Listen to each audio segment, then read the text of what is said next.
اللهم صل على سيدنا محمد وعلى آل سيدنا محمد. أعوذ بالله من الشيطان الرجيم. بسم الله الرحمن الرحيم. الحمد لله رب العالمين، والصلاة والسلام على سيد المرسلين وعلى آله وصحبه أجمعين. رب اشرح لي صدري ويسر لي أمري واحلل عقدة من لساني يفقه قولي.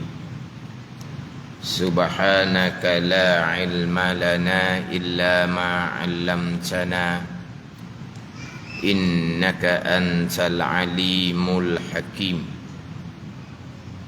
ولا حول ولا قوة إلا بالله العلي العظيم. Kitab Penawar bagi Hati, muka surat 57, baris atas sekali. Muka surat 57, baris atas sekali. Qala al-muallifu rahimahullahu ta'ala wa nafa'ana bi'ulumihi amin.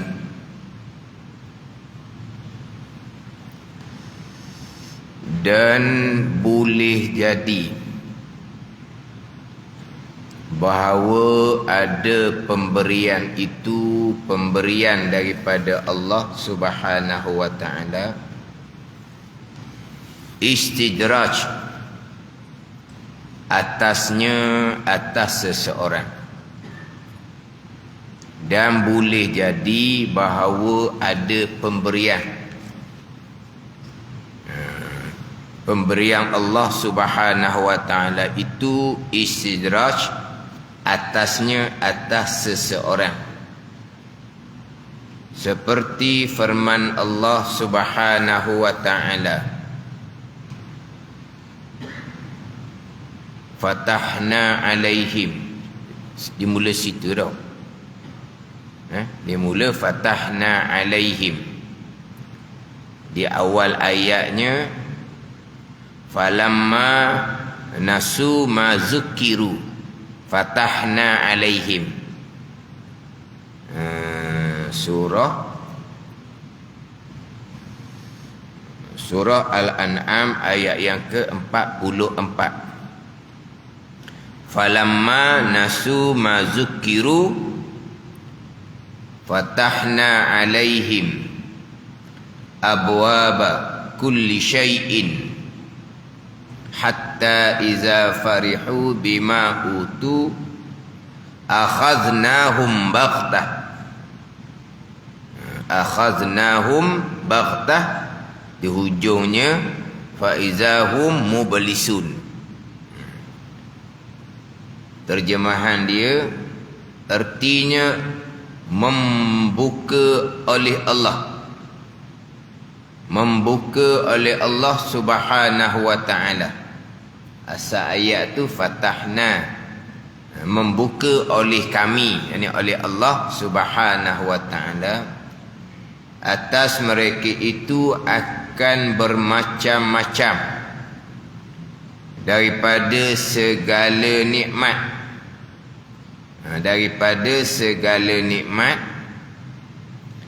atas dalam istidraj, hingga apabila suka cita mereka itu dengan segala nikmat yang diberikan akan mereka itu, menyeksa Allah Ta'ala akan mereka itu dengan terkejut.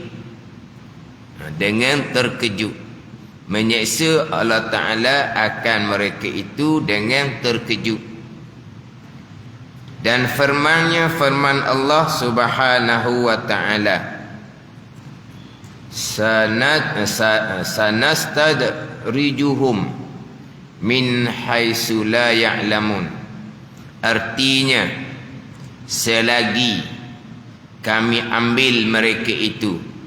Selagi kami ambil mereka itu, kami tarik daripada mereka itu sedikit demi sedikit, yakni ambil secara halus, secara tidak disedari, sedikit demi sedikit daripada pihak tiada mengetahui mereka itu akan dia. Makna istidraj itu menghampirkan kepada seksa Allah Subhanahu wa ta'ala dengan diberi tangguh. Dengan diberi tangguh sedikit-sedikit, seperti mereka yang hendak menangkap ayam. Istidraj itu menghampirkan kepada seksa dan diberi tempoh sedikit demi sedikit. Menghampirkan kepada seksa ni dalam keadaan Allah Ta'ala beri bagai-bagai nikmat. Allah Ta'ala beri bagai-bagai nikmat, tetapi dengan nikmat tu Allah Ta'ala tarik kepada keseksaan. Makna sekarang ni istidraj menghampirkan kepada seksa dengan bahawa Allah beri bagai-bagai nikmat. Dengan nikmat itulah yang menghampirkan seseorang kepada seksa daripada Allah Subhanahu wa ta'ala. Dengan nikmat itu menghampirkan seseorang kepada seksa Allah Subhanahu wa ta'ala dengan diberi tangguh sedikit-sedikit. Makna tidak segera, sampai masa Allah Ta'ala pun ambil, Allah Ta'ala timpakan, Allah Ta'ala mematikan. Allah Ta'ala mematikan, maka mereka akan diseksa oleh Allah Subhanahu wa ta'ala. Yang mana sebelum tu Allah beri bagai-bagai nikmat. Itu dipanggil istidraj. Beri bagai-bagai nikmat, bagai-bagai kurniaan, bukan atas jalan Allah redha, tapi Allah beri bagai-bagai nikmat untuk menarik mereka kepada seksaan, sedikit demi sedikit, sampai masa Allah matikan, kemudian mereka akan diseksa. Itu istidraj. Nak letak terjemuh, biasa kadang-kadang tugu terjemuh ni sebagai umpan, supaya dengan bagai-bagai nikmat dia merasakan bahawa dia ni diredai oleh Allah Subhanahu wa ta'ala. Beri. Ni dua contoh tadi tu, seperti mereka yang hendak menangkap ayam. Beri, tabur. Maknanya gali ayam tu dia pun takak. Hak biasa buat misalnya, dia misal istidraj ni macam ayam daging. Tuang diwi makan siang malam. Malam ayam tak boleh makan sebab tak nampak, tuang dia pasang lapu. Beri makan, gemuk, takak, semelih, jual. Tu. Itu dipanggil umpan. Setengah Tok Guru diterjemah istidraj ni dengan permua. Permua, kita dah apa nak faham makna permua. Tapi kalau sebut kata mua, kita faham tau. Cakap Terengganu lah, mua sungguhlah budak ni. Apa jadi mua gitu? Mak ayah dia lah jadi mua budak. Tok toki dia lah manja sangat, jadi mua budak. Mana apa mua? Manja. Mua bukan manja. Mua ni perkara yang tak molek. Mua ni manja okey je, manjanya manja okey. Mua ni bukan benda molek. Mua ni sombong ke dah? Sombong tau. Mua lah apa perkara yang dia nak dapat lagi. Nak tu dapat, nak ni dapat. Tapi beri tu jadi kebaik ke dak? Punuh budak tu. Jadi tak? Hak jenis kan, hak mua ni kan. Nak apa-apa beri. Tak mana sabarnya tu yang duk teruk sangat. Beri. Akhir jadi macam mana budak? Rosak budak tu. Dia jadi permua. Masa tu dia terjemah istidraj dengan permua. Itu bahasa kampung lah kita kata. Makna istidraj ni Tuhan beri bagian nikmat.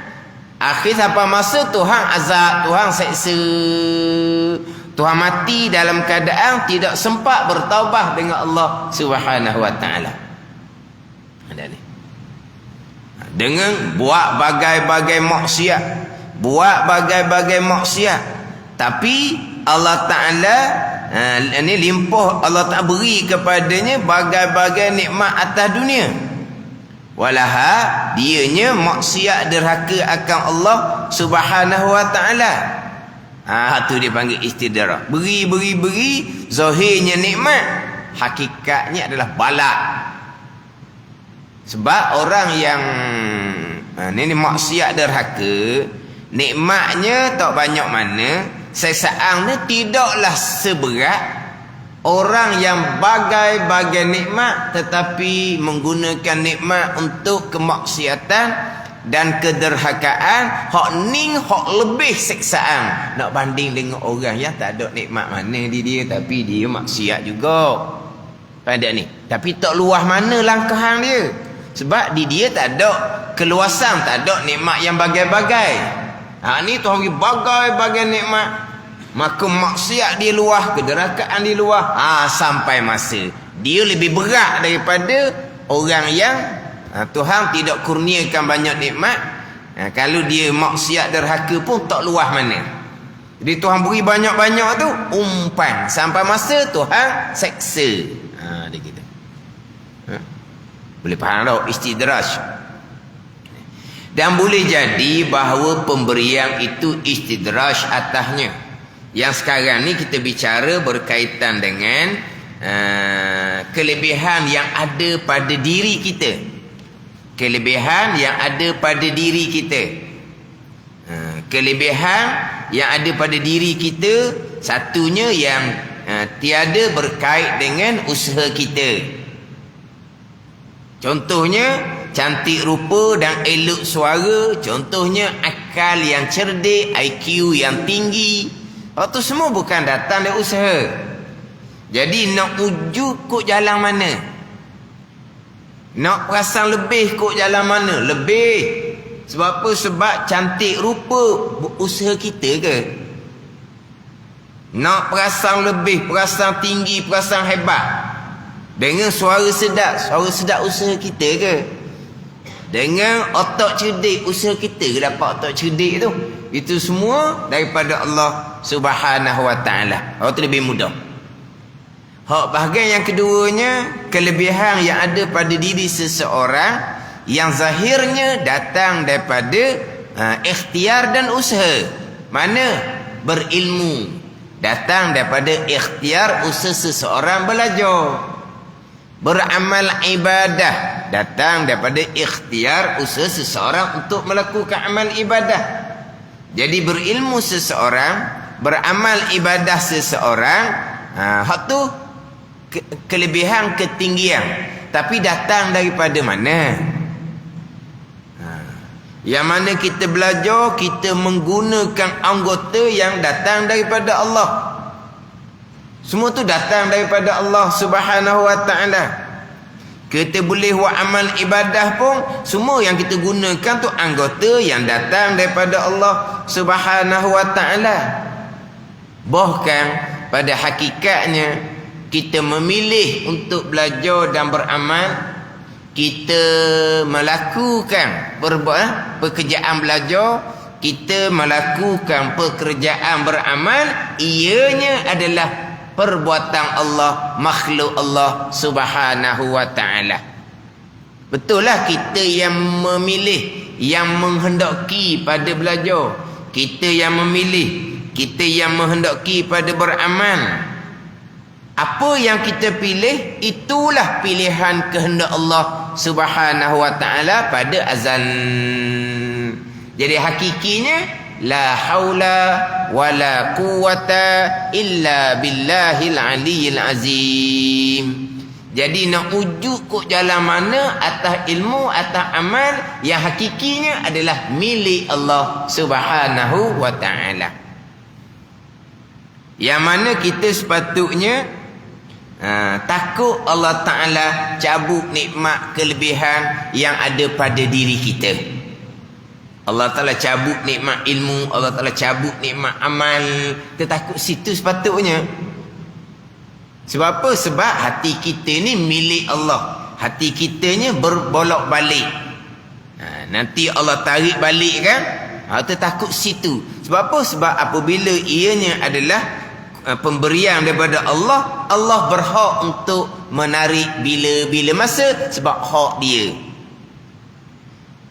Kemudian kita dapat belajar beramal, itu semua adalah pertunjuk daripada Allah Subhanahu wa taala, dan pertunjuk daripada Allah itu semata-mata limpah kurnia. Allah mengqadakkan kita berilmu dan beramal, Allah mengqadakkan kitanya kekuatan untuk melakukan amal ibadah, ianya adalah semata-mata kurniaan Allah, bukan wajib atas Allah. Kemudian Syekh Qadir Al-Mandili mendatangkan sebaliknya. Bicara sekarang adalah berkaitan dengan kelebihan yang ada pada diri seseorang. Sebaliknya mereka yang Allah menegah, setengah daripada manusia Allah menegah daripada ilmu dan amal, ilmu dan pertunjuk atas amal. Setengah manusia Allah Ta'ala menegah daripada ilmu dan amal. Allah menegah daripada ilmu. Hak dalam hadisnya wa yuhramul ashqiya, dan menegah oleh Allah Ta'ala, mengharam oleh Allah Ta'ala, dengan mana Allah menegah, Allah menghalang akan seseorang, Allah menghalang menegah akan ilmu akan seseorang yang Allah qadakkan pada azal kecelakaan, ashqiya. Wa yuhramul ashqiya, Nabi kata Allah menegah, menghalang ilmu akan mereka yang Allah takdirkan pada azal, orang yang celaka, ahli neraka, dengan keadilan Allah Subhanahu wa taala.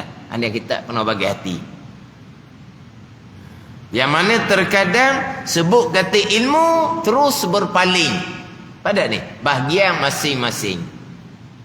Ada orang memang mencari ilmu, jauh-jauh boleh usaha untuk mencari ilmu. Ada orang yang duduk dekat-dekat sengaja lari daripada ilmu. Bahagian masing-masing. Kalau tak lari pun, duduk sekalipun, dia tidak fokus, tidak tumpu pun kepada ilmu. Dia tak peduli pun. Apa ni? Otak dia melayang-layang. Sebab apa? Sebab dia dengar dia tak boleh nak masuk.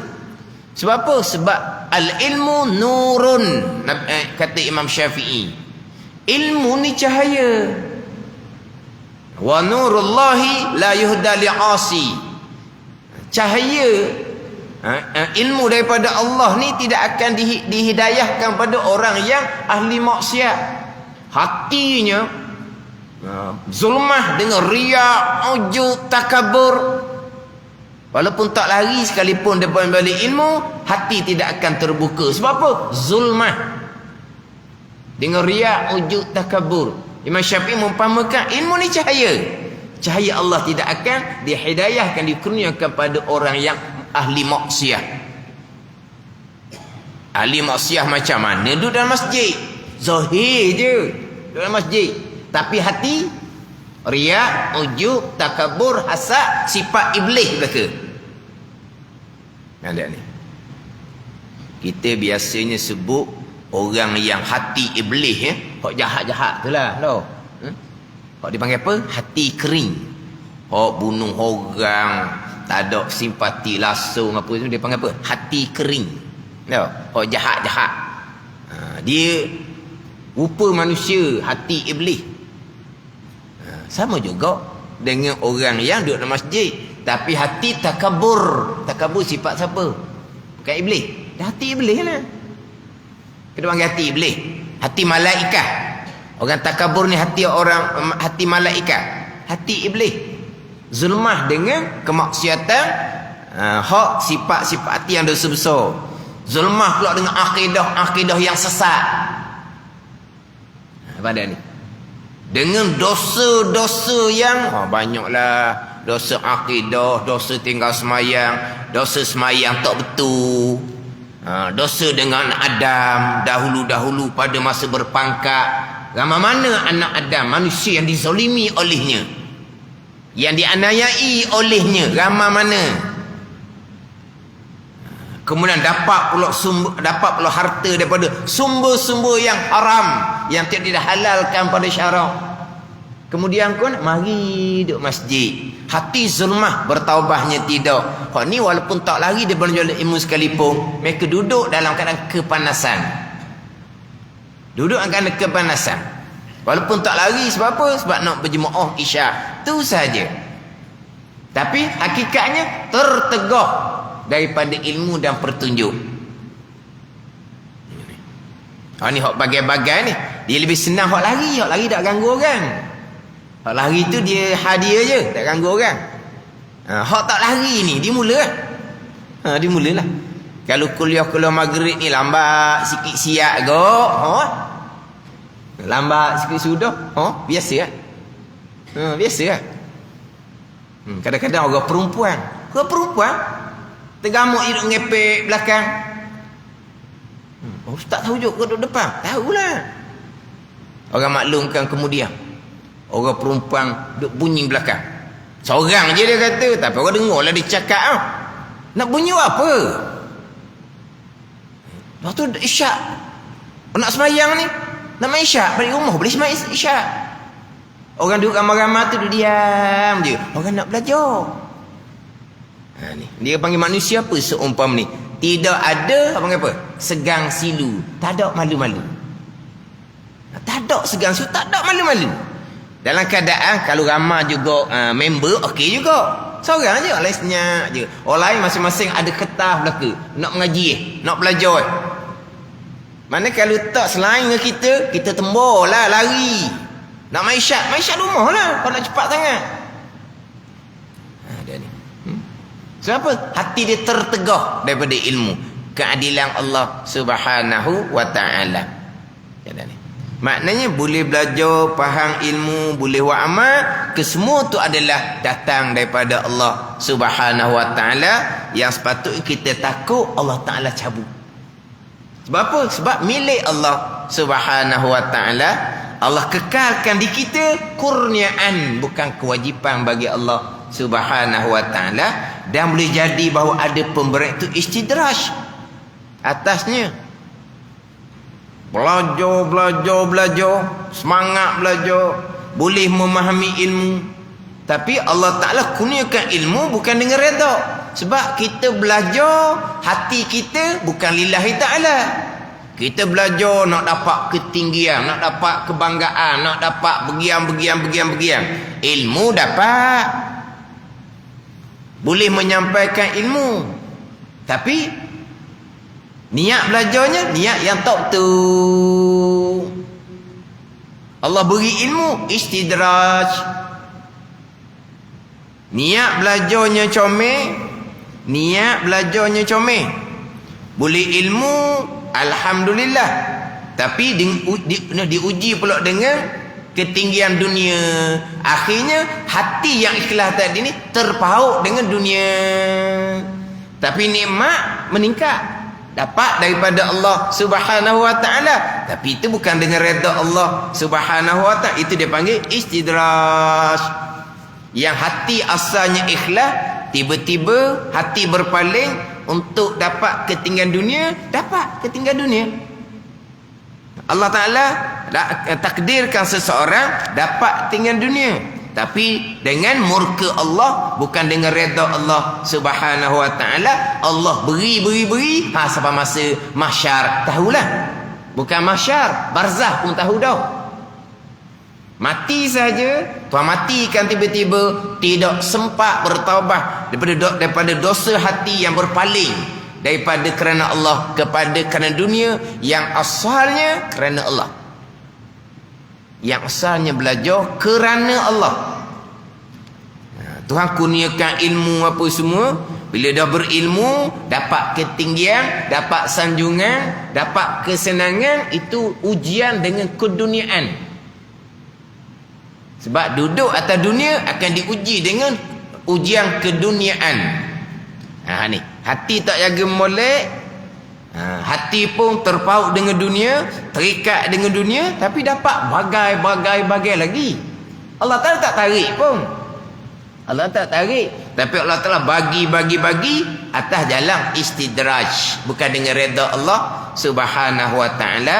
Seperti firman Allah Subhanahu wa ta'ala, fatahna alaihim abwaba kulli syai'in hatta iza farihu bima utu akhaznahum baghtah. Artinya membuka oleh Allah Ta'ala atas mereka itu akan bermacam-macam dari segala nikmat atas jalan istidraj. Atas jalan istidraj, bukan atas jalan redha Allah Subhanahu wa ta'ala. Hingga apabila sukacita mereka dengan segala nikmat diberikan akan mereka, menyeksa Allah Ta'ala akan mereka itu dengan terkejut, menyeksa dengan bahawa Allah pun tarik, Allah pun matikan, maka barzahnya diseksa oleh Allah Subhanahu wa ta'ala. Sebab apa? Sebab tidak sempat bertaubat. Ni kita cerita atas rupa molek lah. Kalau atas rupa jelas, orang kafir tu istidraj belaka tu. Orang kafir kan bagai-bagai nikmat, tu jelas lah istidraj. Yang jelas-jelas ahli maksiat, derhaka, dapat bagai nikmat, tu jelas lah istidraj. Tidak pelik dah tu. Hak ni, hak pemberian kelebihan yang ada pada diri kita, contohnya ilmu dan amal ibadah. Hak ni kita bicara, hak ni hak kelebihan yang ada pada diri kita, hak ni hak rupa-rupa kebaikan. Hak orang kafir tu jelas, orang semayang pun tidak, apa pun tidak, tapi dia punya pekerjaan dia, apa yang dibuat semuanya berhasil belaka, tapi semayang tidak. Bahkan dengan kejayaan tu dia bertambah sombong. Dengan kejayaan tu dia bertambah luas pada jalan maksiat. Maka Allah beri tu upang. Akhirnya kesombongan dia, kederakaan dia, kemaksiatan dia Allah matikan, maka diseksa oleh Allah Subhanahu wa ta'ala. Itu istidraj, itu jelaslah itunya. Dan firman Allah Ta'ala, sanastadrijuhum min haitsu la ya'lamun. Artinya selagi kami ambil, selagi kami tarik mereka itu sedikit demi sedikit daripada pihak tiada mengetahui mereka itu akan daripada kesombongan, kemaksiatan, kederakaan, lama-lama lemah. Tak tariklah sedikit demi sedikit. Tambahan pula sekarang banyak hok mati tiba-tiba. Tengah sedap-sedap melakukan kemaksiatan, kederhakaan, mati. Dah tengok dalam YouTube tu kan, hok jenis mati masa berjoget. Hok mati dia mati tiba-tiba ni banyak kan. Hok mati, hak aksiden, tengok gambar aksiden tu. Tak ada kena-mengena. Bawa molek-molek. Hak kereta terbabas no sebelah. Kenapa? Divider tengah tau. Hak sebelah no, tak ada kena-mengena. Kiri-kiri kau. Tak tengok gambar. Hak ni tayar tau. Kan tayar. Biasa tayar ni lori tau. Kita kereta cabut juga. Ya, tayar lori biasa tau. Kita kereta cabut tayar kereta. Cabut juga dah. Tayar motor dah ah. Tayar kereta cabut dah. Lepas tu jalan guna. Kan lori ni kan banyak tayar kan. Tayar hok dipakai, tayar hok diakak, kan dia kan. Kan lori kan ada tayar hok diakak. Dia dah akal. Maknanya bunga tahayal tu jimaah gitu orang kita kata. Biasa lori kena tengok gambar. Molek-molek kena tahayal mati. Tiba-tiba bila masa pada masa sekarang ni. Jadi Tuhan beri nikmat. Kemudian Tuhan tarik sedikit demi sedikit. Tuhan tarik ni kadang-kadang dengan bagai-bagai nikmat sampai masa tua dah, sedikit demi sedikit, terletih dah, tak mampu dah, tapi dia tetap seumpama tu. Tetap seumpama tu dengan kesombongan, dengan kemaksiatan. Dulu kesombongan ketika berada di tempat kerja, pangkat tinggi-tinggi. Tua-tua mari ke masjid, meneruskan kesombongan di masjid. Pihak berkenaan beri pula pangkat di masjid. Oleh kerana tempat kerja dahulu berpangkat, mai ke masjid pun berpangkat, meneruskan kesombongan, kemaksiatan batin, riya, ujub, takabur. Tuhan tarik dah tu sedikit demi sedikit. Dulu bolehlah tengah kuat. Kemudian tu tak berapa berani dah sebenarnya nak buat handalan, tapi dah kesombongan. Tuhan tarik dah tu. Tapi masa lagi tidak insaf, tak sedar.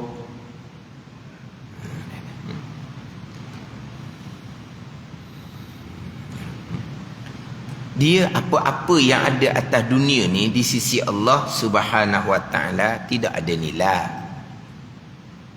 Kalaulah hak atas dunia ni ada nilai di sisi Allah Subhanahu Wa Taala, terutama sekali orang kafir, tak layak sikit habuk pun nak menerima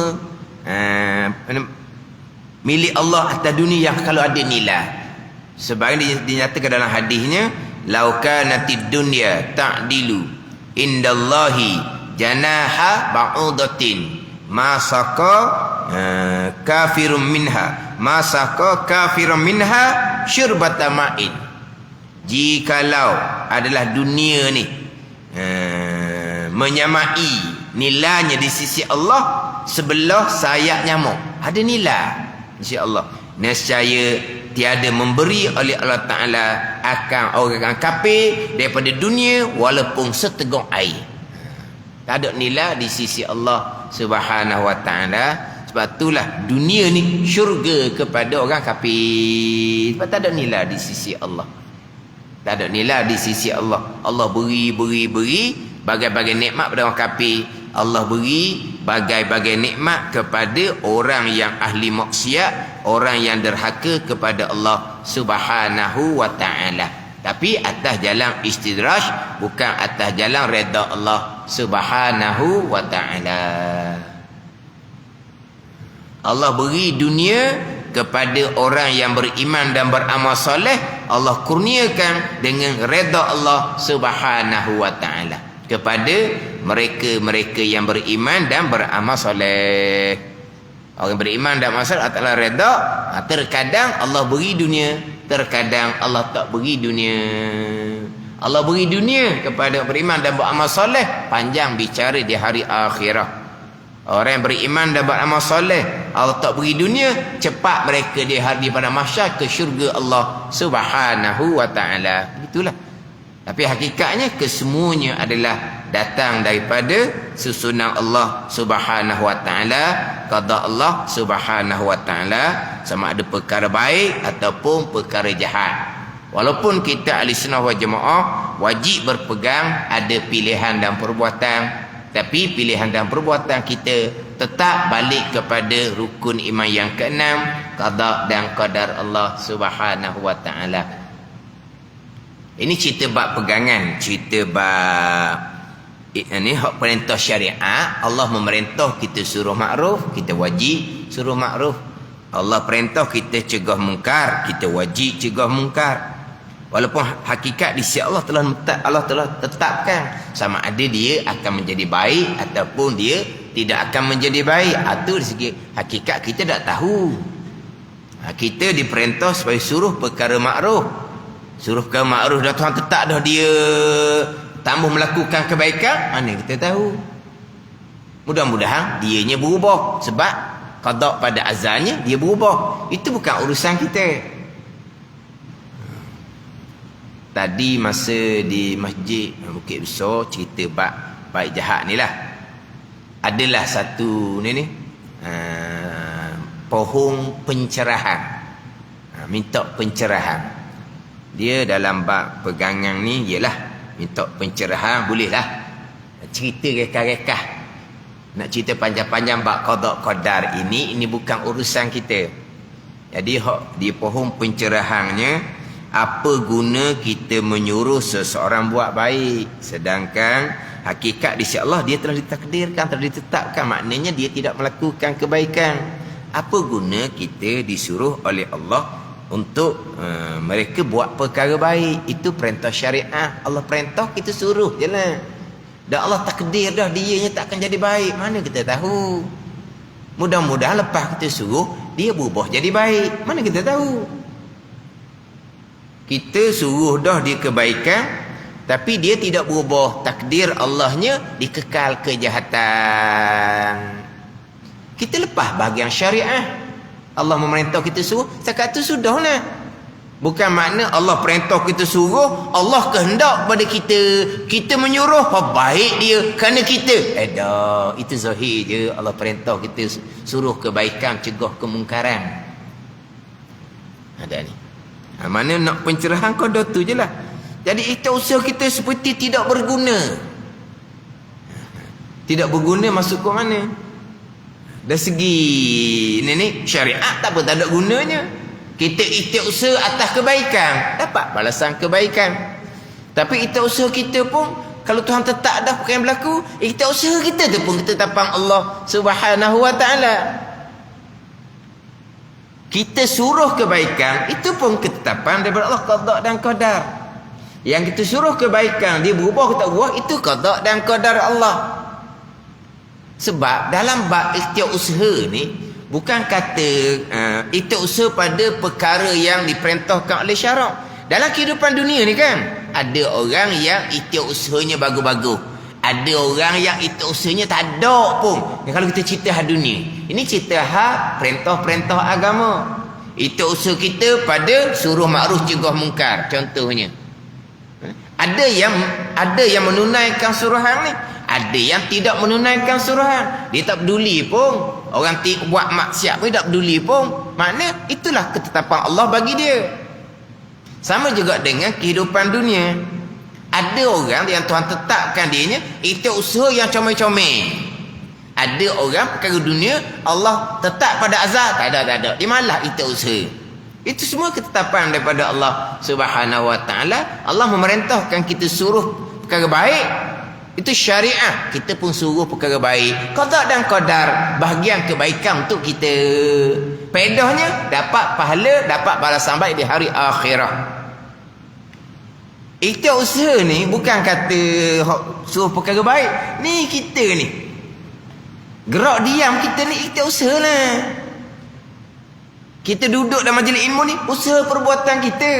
Kita boleh memilih untuk bangun, untuk balik, boleh. Tapi kita memilih dan kita melakukan kekal. Ini iktikaf dalam masjid, dalam majlis ilmu. Tapi hakikatnya itu usaha kita itulah qada dan qadar Allah Subhanahu wa taala. Tak suruh korek-korek lah tu. Ada ni. Sebab tu dia Mu'tazilah contohnya, dia tak terima perkara jahat ni datang daripada Allah. Dia tak terima sebab apa? Sebab perkara jahat tu Allah yang qadakkan. Tapi Allah memerintah pula kita pergi cegah perkara jahat yang Allah qadakkan. Kan pelik gitu tu kan. Jadi perkara jahat yang Allah perintah kita cegah, mestilah perkara tu bukan qada Allah. Baru munasabah Allah perintah kita pergi cegah. Kalau perkara jahat yang Allah wajibkan kita pergi cegah, tiba-tiba perkara tu qada Allah, Allah perintah kita pergi cegah akan qada Allah. Tak logik tu Mu'tazilah kata. Apa tu Mu'tazilah berpegang perkara jahat. Bukan qada Allah. Betul Allah perintah kita pergi cegah. Itu akidah yang sesat, khilaf ulama kafir ataupun dosa besar. Akidah yang bercanggah dengan Al-Quran dan hadis Nabi sallallahu alaihi wasallam. Sembahyang tidak akan diterima, Ramadan tidak akan diterima, ke Mekah tanah suci, Mekah Madinah sekalipun Tuhan tidak akan terima dengan akidah yang sesat yang terpesong daripada akidah Al-Quran dan hadis Nabi. Cuma dalam bab ni dia tak boleh lah sekadar-sekadar. Bukan kata mohon pencerahan, okey tak ada masalah, tapi ada hak dia. Yang nak bagi pencerahan pun ada hak dia. Mana kalau pencerahan qada tu kita tak puas hati lagi, stop, berhenti, faham siku. Nabi kata tahan diri kamu daripada kita nak korek dalam bab qada dan qadar Allah Subhanahu wa taala. Bila kita tahan diri, maka senang je kita. Tapi kalau Allah Taala Nabi perintah tahan diri, kita nak korek juga, nak fikir juga, apa panggil apa tu? Kita sengaja hantuk kepala, kita akan pening sendiri. Dah sungguh hak jumpa dah, hak puas dah hantuk kepala, hilang dah pening bengong dia tu. Kemudian Ustaz, pening bengong sebelum ni. Lama Ustaz, saya pening bengong bab qada ni. Mikir kata dia, kena pening bengong kerana saya hantuk kepala. Makna duk ingat semua dah, faham, pegang, jangan duk korek-korek. Saya duk faham juga, duk korek juga, duk soal juga. Maka pening bengong. Masa tengah pening bengong, dia tak mikir pening bengong tu kerana dia. Lepas di steady mula, oh ni kerjaan Allah, faham, pegang, sudah lah duk korek tanya. Selama ni kena saya ni pening bengong ni, saya yang buat sendiri, dia kata. Bangga, sengaja. Ada batasan dia. Berhenti setakat tu berhenti lah. Tapi masih lagi nak langgar lagi, hati dia pening tu. Terhantuk kepala pada batasan dia tu. Jangan dalam bab qada ni, kalau tempat-tempat pengajian, kalau tuk guru hok bekeng kau boleh menyakit lah. Sebab Nabi SAW pernah terserempak dengan mereka yang membahas-bahaskan bab qada dan qadar, merah muka Nabi yang mulia. Merah muka Nabi yang mulia. Nabi tanya, Abi haza umirtu am bihaza ursiltu ilaikum? Ni ke yang diperintah akan kamu? Ni ke yang diutuskan akan aku pada kamu nak bahas dalam bab ni? Qada, benda gaib dah ke? Faham, pegang sudah. Merah muka Nabi yang mulia kerana Nabi tersempak dengan sahabat yang duduk korek bahas. Adapun kita kena detailkan satu-satu, itu fardu ain. Faham, pegang.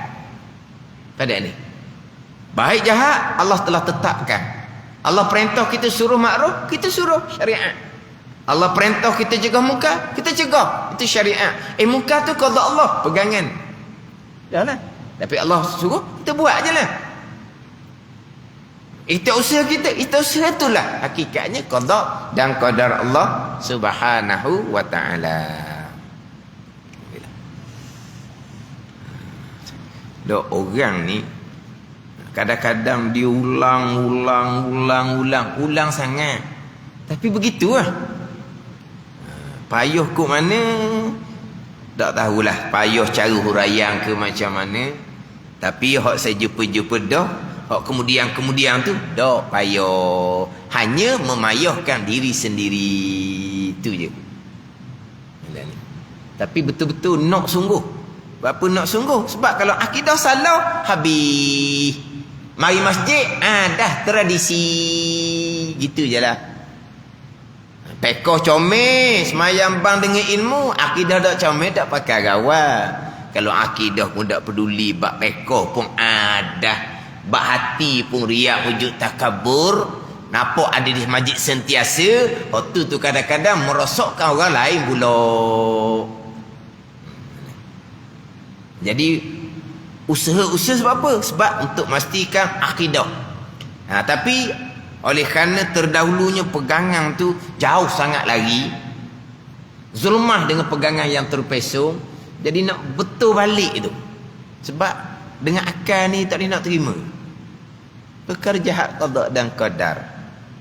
Kita wajib berpegang ada ikhtiar dan usaha. Ikhtiar usaha tu qada juga. Tuhan belaka. Dah apa kitanya? Apa kita? Macam sekarang lah. Apa kita? Lepas tu kalau gitu tak buat gapa-gapa. Tak buat gapa-gapa. Sekarang buat apa? Duduk. Dah tu bukan buat duduk. Itulah qada. Benapah tak? Benapah. Itulah qada. Mata kita tengok tak, telinga kita dengar ke tak, itu qada. Tak mau buat apanya. Yang berlaku itulah semuanya adalah af'alullah, keesaan pada perbuatan. Yang hidup korek Allah pening lah. Memang dia pening, kita dengar pun pening. Dia pun pening, kita dengar pun pening. Tapi alhamdulillah dia cerita pening sebenarnya memeningkan diri sendiri. Simple saja. Faham? Pegang. Dah.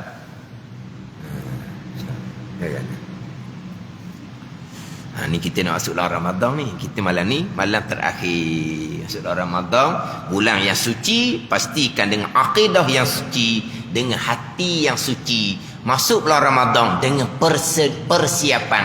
Bukan masuk kerana termasuk. Tak boleh lagi dah ke boleh lagi Ramadan. Memang kita termasuk Ramadan, tapi hati kita akidah kita suci ke tak? Hati kita suci ke tak? Nak berada di bulan suci. Memang bulan Ramadan syaitan diikat, kita maklum. Walaupun khilaf ulama, syaitan diikat, syaitan besar-besar saja ke, syaitan semua diikat ke, besar kecil. Tapi kenapa manusia yang jahat kekal jahat? Walaupun syaitan sudah diikat, sebab nafsu sudah nafsu syaitani dia panggil. Nafsu sendiri tu syaitan dah. Dia panggil apa? Nafsu syaitaniyun. Diri dia tu syaitan dah. Jadi syaitan diikat pun syaitan boleh berehat. 11 tahun dah dilatih nafsu menjadi nafsu syaitani. Sebulan jalan dengan nafsu syaitan tu. Mana masuk Ramadan tidak ada persiapan. Orang yang tidak dapat kerahmatan di bulan Ramadan, orang ni akan dapat kecelakaan. Ramadan tu sedia ada kecelakaan bagi mereka yang tidak dapat rahmat Allah Subhanahu wa taala. Kemudian di Masjid Ladang ni masih mengelepah lah. Dia hak kuliah sayanya, tapi ni bukan kuliah kitab ni lah. Zuhur Selasa dengan kami. Zuhur Selasa dengan kami. Payah sikit lah sebab orang bekerja. Selasa dengan kami. Saya ambil kitab Bahjah Mardiyah. Di hujung kitab Munyatul Musalli, bicara bab muafiq dan masbuk. Tahun dulu saya ambil cerita bab jenazah, ambil satu-satu tajuk yang berasingan lah. Sebab 2 kali seminggu tu 45 minit tu boleh baca. Tak habis pun dekat-dekat nak habis. Tak habis insyaAllah tahun akan datang pula boleh diizinkan lah sambung kembali. Jadi Zuhur Selasa dan kami. Wallahu alam. Bab yang ke-10 pada menyatakan riya, sifat kecelaan yang ke-10 daripada 10 sifat kecelaan. Wallahu alam. Wallahu alam tadi tu kitab tu, seperti mereka yang hendak menangkap ayam. Wallahu alam kena baca tu. Wallahu alam. Bab yang ke-10 pada menyatakan riya, barulah wallahu alam. Bismillahirrahmanirrahim. Alhamdulillahirabbil alamin. Wassalatu wassalamu ala sayyidil mursalin wa ala alihi wa sahbihi ajma'in. Allahumma iftah alaina futuhal arifin. Allahumma allimna ilma aqdamin wa fahimna famasabikin warzuqna ruqat talibin.